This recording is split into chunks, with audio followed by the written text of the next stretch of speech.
Alrighty, my friend. This is Isaac Stubbs with Best Choice Roofing. I just want to say thank you for allowing us to get up here, give you guys this free inspection today. Thank you so much. This view, absolutely beautiful. So I'm going to do a quick 360 just to verify the location. As you guys can see, there's the main building right over there. Pan around. Right over here, we got the two vans right over there. My partner Willa had assist me with the inspection because this roof is so huge.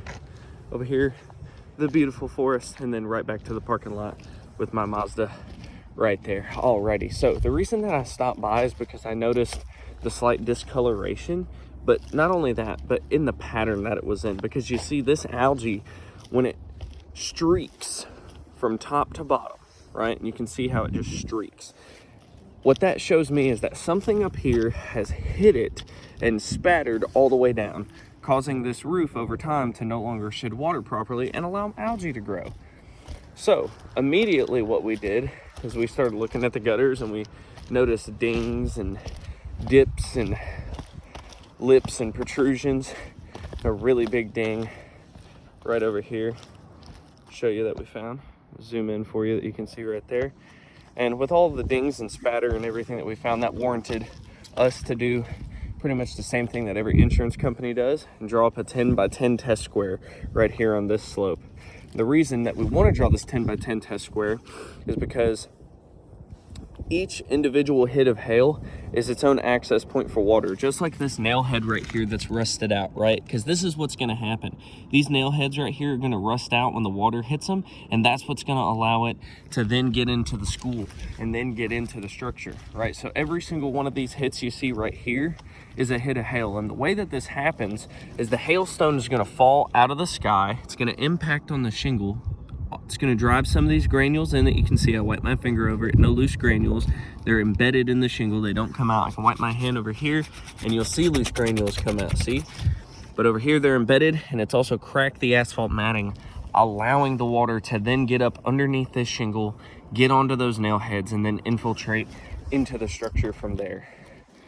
Just to show you a few more examples, so that way you know that we're not marking up, you know, just crazy lines. You can see right here where this one was pelted multiple times. A smaller hit right there. Go up here, some chalk trying to bleed into the hail hit, you can see there. Right over here. Right over here, the big hit. And I put a mark right beside this just because I wanted to explain the difference between hail and what this is. So as you can see with this exposed fiberglass right here, that the first layer of asphalt matting as well as the granules completely gone. They're all completely gone.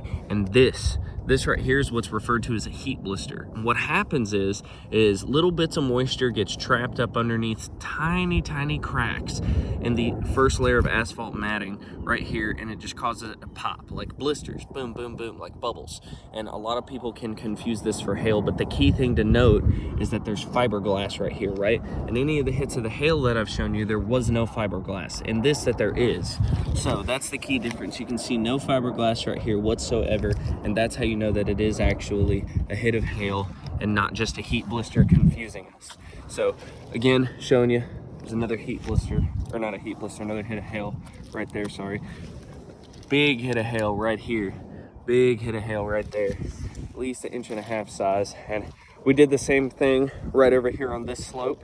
We took the test square, we flipped it exactly a mirror, and we found a total of 20 hits on both sides, right over here and right over here as well. And I know you saw those lines and you're like, what's that W mean? I'm gonna come over here and explain it because it's got all of the things that would allow me to explain it for you properly, meaning that it's got every single stage, and it's gonna make the most sense over here. So where this repair was done with this GAF Timberline charcoal, I do believe that it is, which is not a bad decision, I must say so. So right here alongside where the repair is, within the first 2 rows of shingles, you guys see those same lines marked up, and I just kind of stopped right over there because I noticed the recurring theme and the pattern of what was going on. So essentially, with the age of the original roofing system, when this repair was conducted, at no fault to anyone, just because the roof was so old, it didn't seal properly. And it allowed for the wind to pick up and get back up underneath these shingles, fold them back, and crease them all.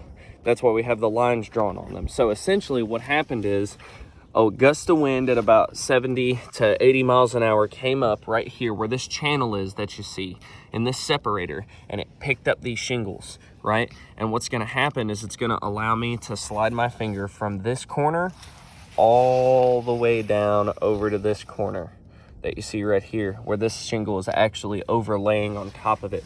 And this entire thing has been picked up, folded back, and it's actually allowing those nail heads to get water on them. So whereas they may not be rusted out right now, it's not a matter of if, it is a matter of when.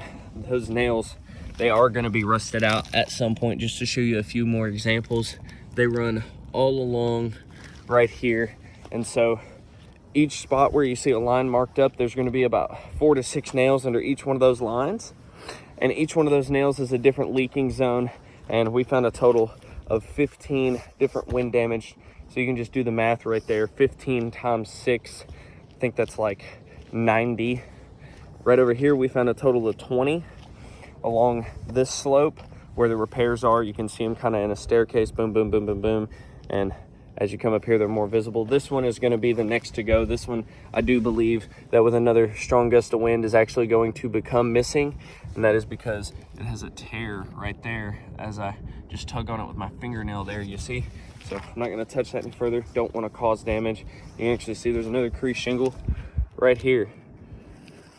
Slide of fingers right up underneath there, right in the valley, which is an extremely high traffic area for water, dirt, debris. As you can see, all the little whirly birds and different nuts and sorts of things that have fallen and flown over here. So moving on to the next slope right over here, we did the exact same thing because the concept of the test square is that in that 100 square foot area, you can move it anywhere on the roof and you'll find essentially the same damage. And on this slope and on this slope, we managed to find 12 different hits of hail within this test square and 12 plus different hits of hail within that test square.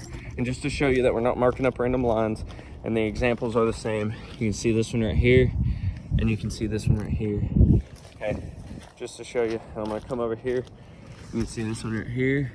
You can see this one right here. Okay, see this example right here, a little bit smaller.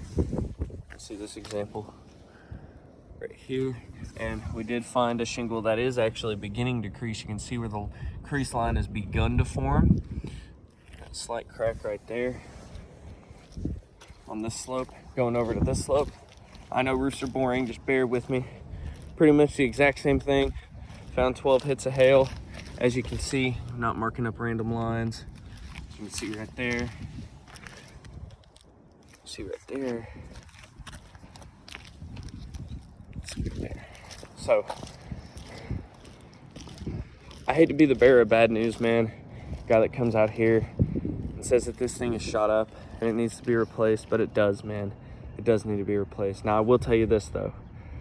I do believe that with our help, our representation, our expertise, what we know about insurance companies, I believe that we can get this thing taken care of for you, man. So if you have any questions, please feel free to ask.